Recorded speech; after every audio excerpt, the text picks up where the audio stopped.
Hi everybody. Today we're going to look at a beautiful piece of music by Benedetto Marcello, his sonata in G major for viola and piano. This piece can be found in the Suzuki book number 5 for viola. It's a wonderful piece. I love to play it. I love to teach it. We can learn so many things from it. So, without further ado, let me just play a few lines of the beginning.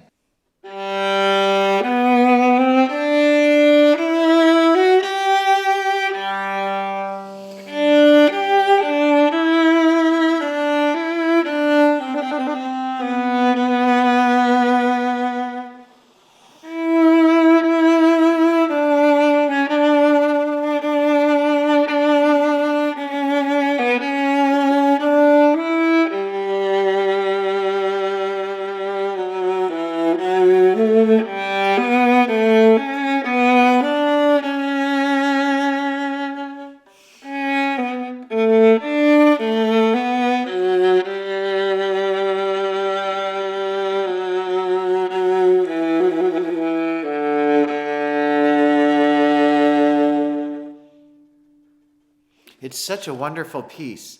Why do I love this piece so much, and why do I love to teach it so much? Well, the first thing is that the range of this piece is written in such a beautiful range of the viola that it's really helpful to play so we can learn to get this beautiful, rich, warm, ringy type of a sound. So if you notice at the beginning, there's a beautiful open string on the G. I can spend a long time just trying to get a beautiful, sustained, ringy tone on that note. In the key of G major, the viola is particularly open because the prime notes in the key of G major are G and D.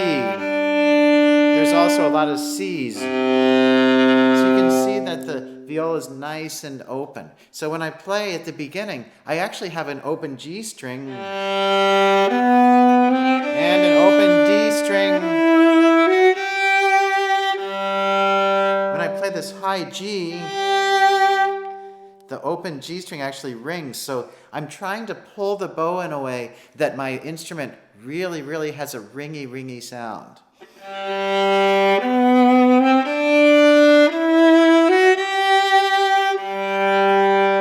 I approach the notes not from a hard attack, but from a very velvety, cushiony feeling. I feel like I'm sitting or lying into a Tempur-Pedic bed, just a cushion of sound. So my bow touches the string and leans into the string as I play, bringing out the ring of the instrument. I can play a scale in the key of G and bring out every note.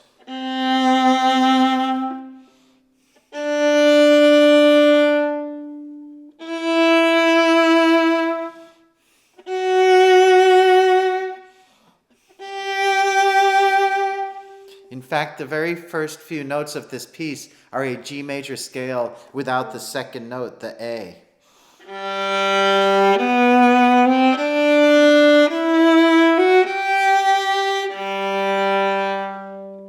When we play in an orchestra, sometimes if all 12 or 14 or 10 violas play an open G string at the same time or an open D string, it can sound compromised in the intonation, but when playing solo on the viola, the open strings are such a wonderful character that I like to bring them out.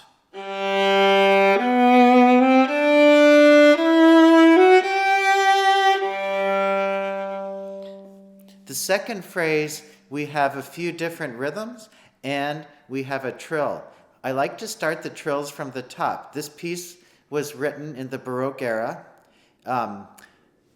Marcello lived from, I believe, 1686 to 1739, which is very close to the years that Bach lived. So it is Baroque, and so the trills should start from the top, and they are a beautiful ornament to the music.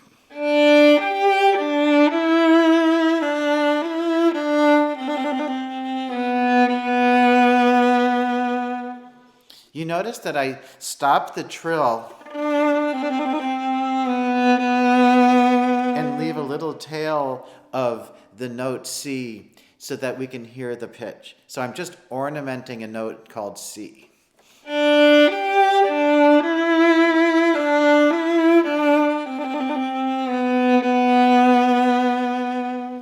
The next section is beautiful. It has a few rhythms, and one of the rhythms is a dotted 16th note with a 32nd note. So I kind of elongate the dotted 16th note and shorten the 32nd note to make the 32nd note sound very short.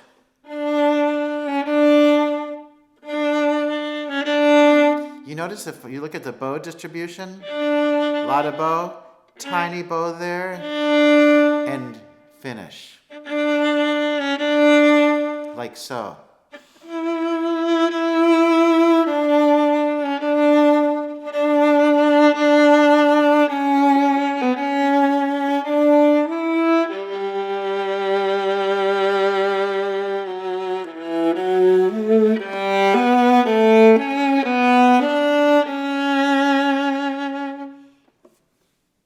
Some people say not to vibrate in Baroque music, but this piece is so beautiful and warm and such a wonderful piece for the viola that I do love to vibrate on all of the notes. Now I come to the end of the phrase. I have a little bit of a bowing here. So I use the bowing that has 2 slurred, 1 separate, and then 1 separate and 3 slurred to kind of articulate the piece to make it more interesting.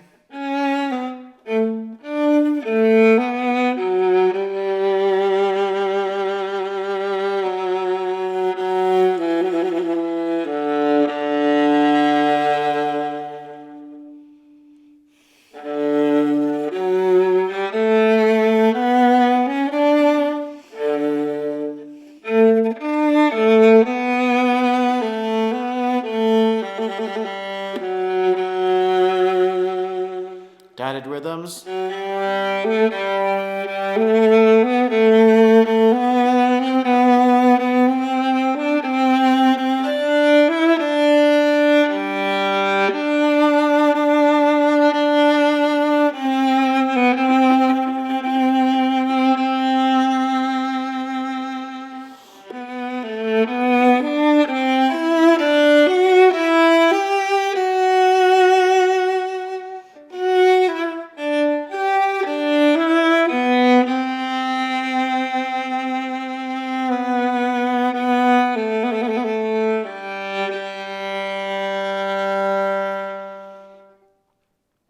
When the notes go up, I make a little crescendo.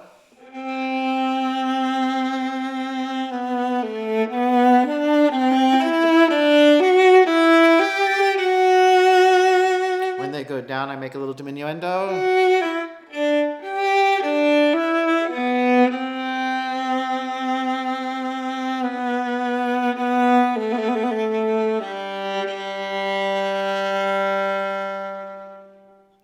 Provided my instrument's in tune, I love to play open strings.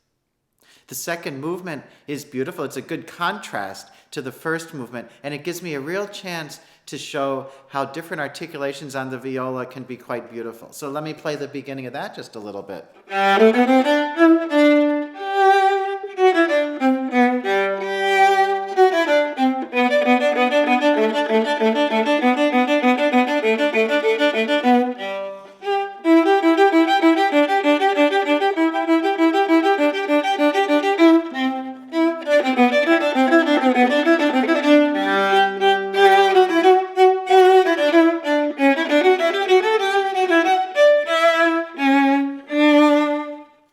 So what I do here, when I play a piece like this, a nice Baroque sonata allegro, I have a certain way of playing 16th notes. A little leaning on the first note of each group of 4, like that. So it's kind of like a little rebound. So I have my impulse on the down, and then a little release on the top. So it sounds nice and light and airy. And then I have a way of playing 8th notes. I'm going to play them a little bit shorter. Play the 8th notes with a lot of arm. Some people like to use the finger. I think it sounds a little hard. So the the arm kind of helps me make a real brushy sound. When I play the quarters, I used a lot of bow, and in the same vein as the beginning, I like the sound of the viola to really ring. And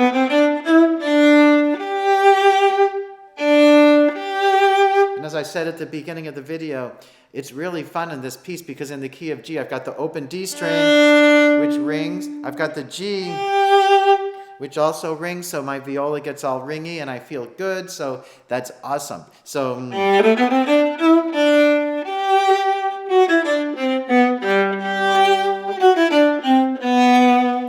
I have this thing called bariolage, string crossings. I try to make circles with my hand, so my hand is going around in a circle like this. And you notice right now I'm like totally loosening up my hand. I know I have to hold the bow, but I want to be very loose there. And then when I do the circles, the bow goes from the G string to the D string. Very naturally. I kind of skim the string. I don't really mind if sometimes my bow's not straight. I just try to move the piece along.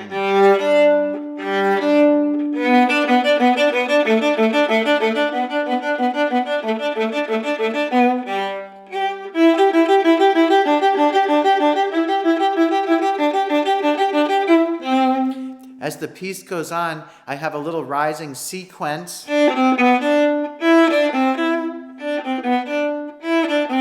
That repeats itself, so I'm going to do a little bit of a dynamic thing here. I kind of start medium sound, little crescendo, softer, louder, like that. That way, my music is interesting.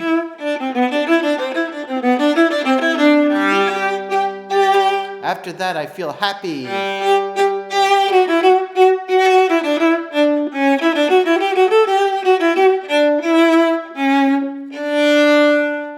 Like so.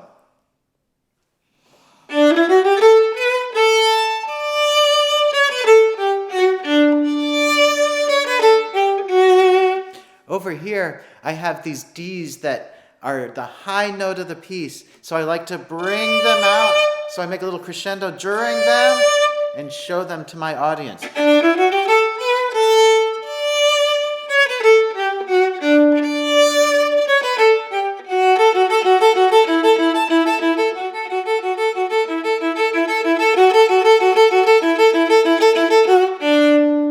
Like so. Then I can play a little softer.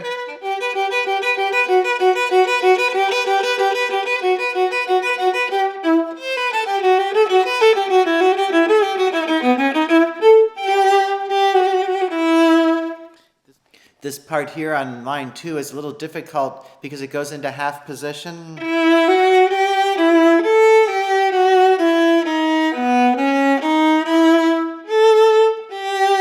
Takes a little extra practice. And the trill on the top. So.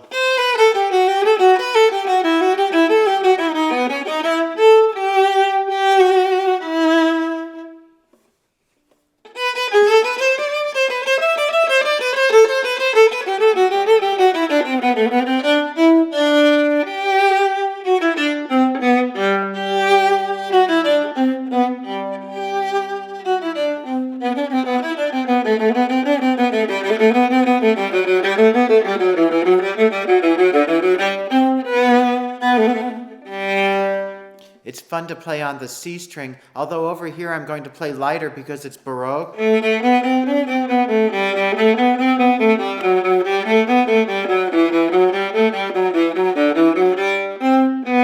That's a very good example of a sequence. It's the same thing here. Keeping on going down one note, so it's starting on A, G, F sharp, E, and finishing like so. So I'm going to show that sequence by making a little diminuendo, maybe a crescendo.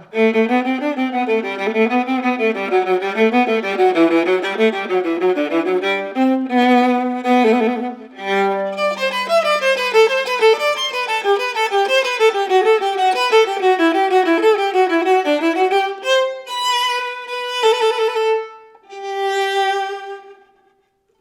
a beautiful piece. I think everybody should really play this piece. What's it good for? Well, it's beautiful just to listen to, but if you're playing a recital, it's a wonderful opening piece so that people can sit back and relax, enjoy a beautiful sound on the viola, get acquainted with you, and then when you start to play more difficult and complicated things in the program, everybody's ready for it because we're ready to hear beautiful viola music. Thanks for watching today, and I'll see you at the next video. Until then, happy practicing!